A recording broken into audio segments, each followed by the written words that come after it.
Welcome to Movie Recall. In today's video, we will be going through the 2022 movie RRR. It's time to recall. Let's get started. Turn on subtitles and spoilers ahead. The movie opens in India, a country of around 390 million people being ruled by England through the East India Company.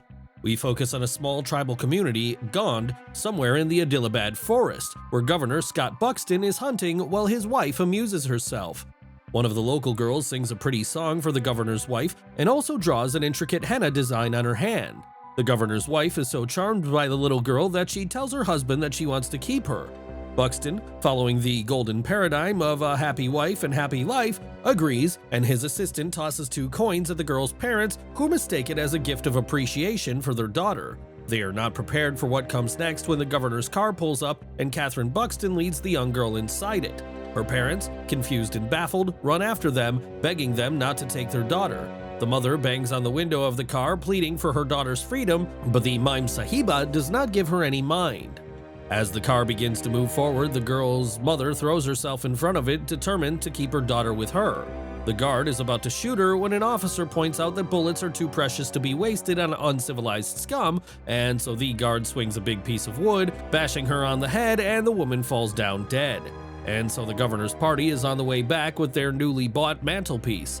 The scene shifts to the outskirts of Delhi, where there is a joint protest going on due to the capture of Lala Lajpat Rai, an Indian freedom fighter. The protest consists of Hindus, Muslims, Sikhs, and Christians, all of them united against the British-ruled police. They're protesting for the release of Lajpat Rai and for the British to leave.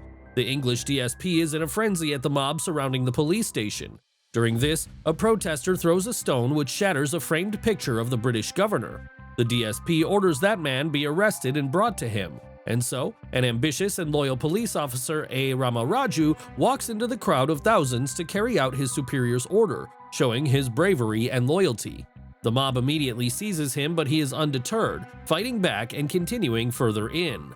The people hit him and try to overwhelm him, but Rama single-handedly fights those who dare attack him. The Sikh man realizes that the officer is going to get him and makes a run for it, but Rama goes after him, fighting off the people and all the obstacles, and eventually manages to get a hold of the Sikh man who had committed the offense, dragging him back to the police. The officers are stunned at his actions and courage, watching as Rama does not stop for rest, but after splashing some water on his face, repositions himself in front of the crowd with an intimidating stance. This works wonders on the crowd, and they eventually break up. We then see a ceremony going on where Rama is expected to be promoted and given recognition, but he gets nothing. All the accolades are awarded to the British officers. This unfairness triggers Rama, who is then shown beating the crap out of a punching bag in his rage. The scene then shifts to Scott's manager, who is visited by a Nizam, acting as a representative of the Gond villagers. He humbly asks the guy to return the girl they took from their village. They're peaceful people and they just want their family member back, but he is blatantly refused. The Nizam replies that the people of Gond are like a herd of sheep and they have a shepherd who protects their family from external threats. If a single sheep goes astray, they're lost, and the shepherd is brave enough to even go after the tiger who has stolen the sheep, and will not hesitate to kill it.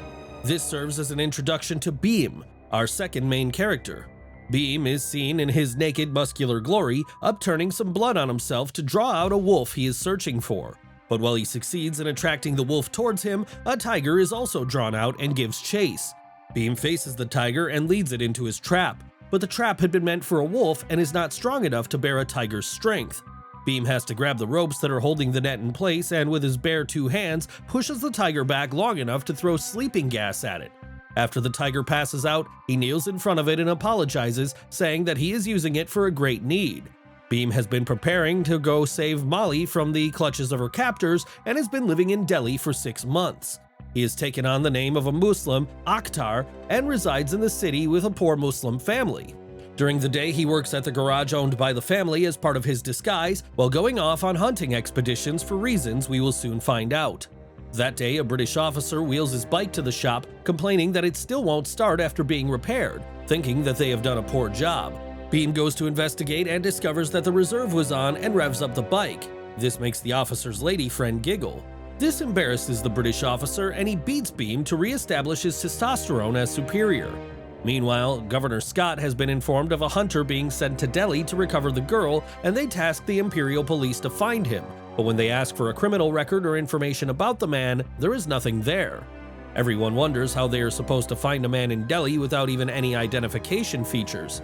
Catherine, who is also there, takes charge and announces that whoever brings this warrior to them will be promoted to special officer, and Rama, who had been waiting for precisely such an opportunity, jumps at the chance. He asks if he is required to bring the hunter alive or dead. Catherine tells him that if the man is brought to them alive, Rama will get a promotion. Otherwise, if brought in dead, he will get a bounty. And so begins Rama's quest to track down the hunter without any leads. He works with his uncle to find out where revolutionaries hold their meetings and decide to look there. There, he speaks up about the governor's cruelty in taking a girl from a tribe, which catches the attention of Lachu, who is Bhim's friend. Lachu is shown to be very gullible, and he approaches Rama, hoping to induct him into Bhim's rescue plan. Rama goes along with him, but at a checkpost, a guy salutes at Rama and Lachu runs away, realizing that Rama is in the police. Rama gives chase, but soon loses Lachu in the crowd. He ends up on a bridge. The crossing train catches fire and there is a blast. The blast traps a young fisher boy who had been searching for Bhim. Both men notice the kid and Rama signals the crowd for help. Bhim picks up his signal and rushes. There is no time to talk and Rama communicates with Bhim through gestures, and Bhim understands them perfectly, showing how in sync they are. They work together to save the boy in a series of risky, over-the-top, and highly entertaining maneuvers, gaining respect for each other, and a friendship is struck. Over the weeks, Bhim and Rama spend most of their free time together, laughing, sharing meals, and getting up to antics, and their bond becomes like that of brothers.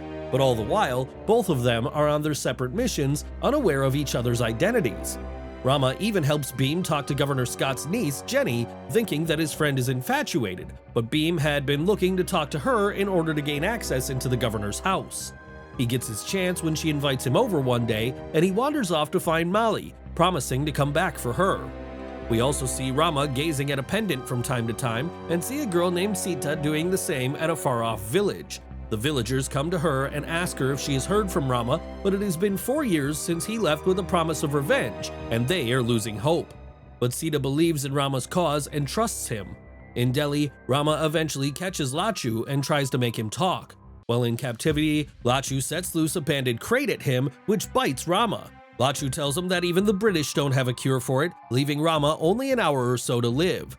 Rama rushes to Bhim, who has been conspiring with his men to storm the governor's residence during a party being held that night. Bhim, noticing Rama, immediately rushes into action and prepares an antidote. During this, Rama notices Bhim kneeling to a Hindu idol and realizes that he is not a Muslim.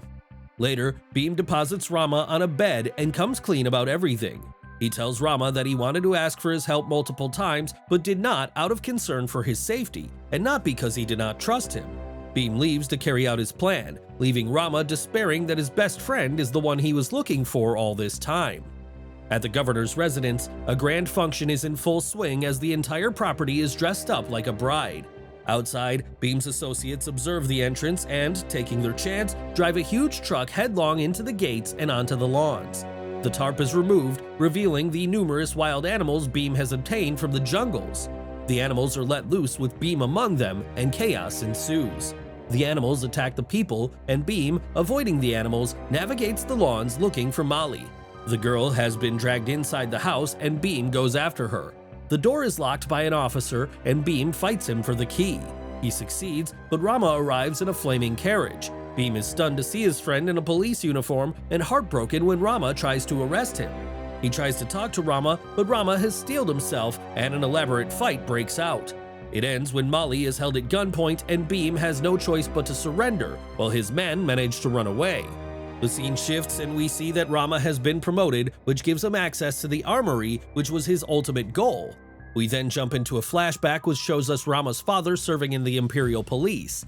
Governor Scott was his commander and unfairly kills an Indian man, using the same line he used about a bullet being too precious to be wasted on peasant stock. Fed up with all the injustices the British carry out, Raju resigns. He goes back home to gather a retaliation force, and they train without weapons, practicing drills and formations with wooden rifles. Raju has his brother-in-law join the police force so that they can have access to their information. One day, Raju discovers that his son, Rama, is an excellent shot, but that is the day they are attacked by the armed British. Rama's entire family is killed and his father sacrifices himself. Rama has been working for the last 15 years to come through on the promise he made to his father to arm everyone in this country so they can fight against their oppressors. He'd hoped to get a promotion in order to access the weapons, and now he has it. He writes a letter to Sita, telling her that he is close to his goal, but his heart feels heavy with how much he has hurt those he is fighting for. He is then tasked by Buxton to flog Beam publicly. Rama attempts to persuade Beam into recanting his actions, but Beam chooses to be flogged instead. Rama has been instructed to flog the criminal until he kneels, but Beam is too strong and determined to do so. The governor's vicious wife throws Rama a whip that has nails in it so Beam can bleed more. Beam still refuses to kneel and gains motivation to sing. His strength and act of standing up to, quite literally, in the face of British cruelty, end up encouraging the gathered crowd. On top of that, Beam's song is the spark that lights the fire and a riot breaks out. Beam is thrown back into jail while Rama feels guilt for what he was made to do. His uncle arrives to tell him that he has been made in charge of a weapons consignment, the moment Rama had been working for all these years. But Rama decides that he cannot sacrifice Beam for this and is willing to work hard for 15 more years if he has to. He plans on getting Molly and returning her. Determined to save his friend, he persuades Scott to secretly execute Beam whilst preparing an ambush to save him, but unfortunately, Scott deduces his plot. While managing to rescue Molly from Scott's men, Rama is grievously injured. Beam, who had simultaneously managed to free himself, mistakenly interprets Rama's actions as an attempt to kill Molly. He bludgeons him before escaping with her. Months later, Beam, who had escaped with Molly to Hathras, is cornered by the colonial authorities. He narrowly avoids being exposed when Sita, Raju's fiancée, repels them by claiming a smallpox epidemic as a pretext. Unaware of Beam's identity, she reveals Raju's actual anti-colonial objectives and of his impending execution. Crestfallen upon realizing his own folly, Beam vows to save him. With the assistance of a sympathetic Jenny, Beam infiltrates the barracks where Raju is detained and frees him, alerting multiple soldiers in the process. Defeating them, the pair retreat to a nearby forest, where they decimate more soldiers with the use of a longbow taken from a ram shrine. Taking the fight to Scott, the pair hurl a flaming motorcycle into the barracks magazines, which consequently ignites. The subsequent explosion kills many within Scott's company, including Catherine. Having finally cornered a wounded Scott, Rama has Beam execute him with an English rifle, fulfilling their respective objectives. He uses Scott's line about a bullet's value that we've been hearing and brings it to full value by having Beam return it to Scott, embedded deep in his heart. They subsequently steal a cache of Scott's weaponry, later reuniting with Sita and Jenny. In honor of completing their respective missions, Rama asks Beam to let him grant a wish for him, to which Beam asks Rama to teach him to read and write. This is where the movie comes to an end. Subscribe for more videos like this, turn on the notification, and leave a like to help the channel out. Thank you for watching.